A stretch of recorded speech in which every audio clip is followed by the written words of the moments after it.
A dramatic scene on the U.S.-Mexico border. Migrants from Central America gathering along a fence between Tijuana and San Diego. They are part of a migrant caravan that has been headed to the U.S. border for weeks. And then on the other side of the fence, pro-immigrant protesters have gathered.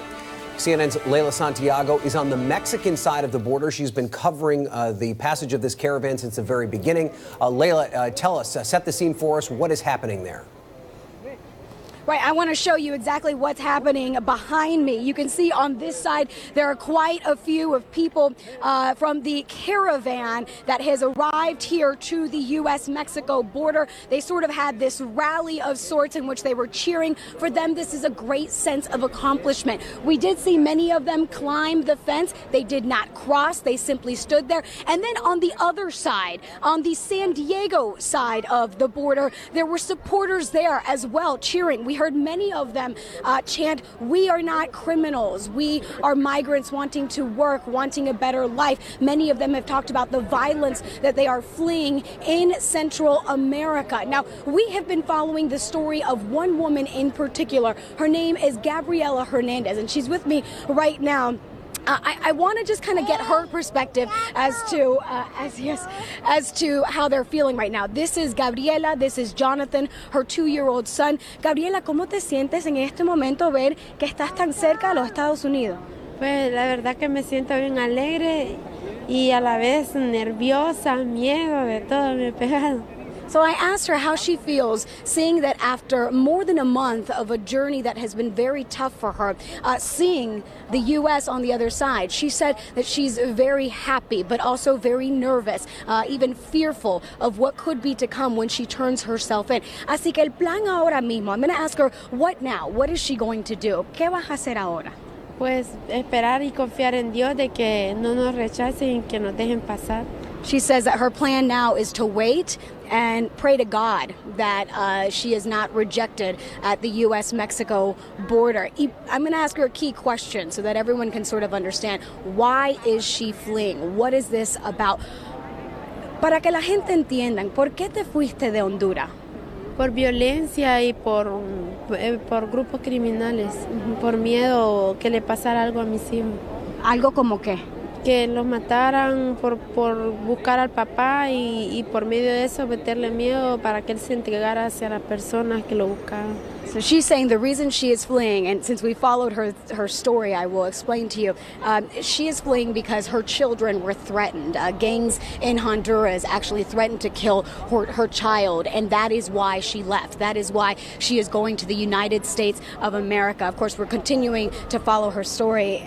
Entonces, la esperanza para el futuro, I'm asking her what's her hope for the future. Es que nos dejen pasar y primeramente Dios llegar a California donde está mi tía.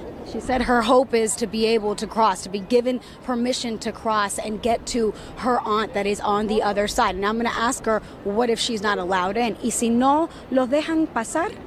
Ese es un miedo del que tengo, de que no nos vayan a dejar pasar y yo no puedo volver a mi país. Ahí sí no sé qué pasaría, la verdad. So she said that's her greatest fear, that she won't be able to leave because she says she can't go back to her country. Gabriela, muchas gracias. I want to explain to you what sort of the process is in going to the U.S. What this group will be doing, a group of about 100 to 200 migrants with this caravan, they plan to go to the port of entry and turn themselves in to seek asylum. I want to be very clear. That is a legal process. That is the legal way to do it. This group has been criticized by many for illegal actions. This group in particular, they plan to do this the legal way. Gabriela has even said that that is very important to her, to go to the United States in a legal manner seeking asylum. Now, many of the people in this caravan have also opted to stay in Mexico. They are seeking sort of the refugee status here in Mexico. But the common line among all of them is whatever happens, they cannot return to their home country, which for many is Guatemala, Honduras, as well as El Salvador. Central Americans who say if they go back, their life could be threatened. Central Americans, just like Gabriela. Destroyed affirmative action. Don't even waste your time even chasing affirmative action anymore. It's been destroyed. It was supposed to be helping black folk. Now, what the other groups did, They said, now that somebody put out a law to help black folk, how do we become equal to blacks? And that's when the Hispanics jumped up with this thing called Hispanic, the concept. Before that, we didn't have anything called Hispanic. But they thought in the early 60s that black folk might get some out of the civil rights movement. So what they did, they went to the table and came up with a whole term called Hispanic. They said, let's go all over the world and find everybody that speaks Spanish and pretend they're equal to black folk. And let's pretend that the Spanish language has been handicapped, Jim Crowed, enslaved, hung, lynched, decapitated, and everything else, and therefore is entitled to be treated like a black person. And they fabricated a new race called Hispanics.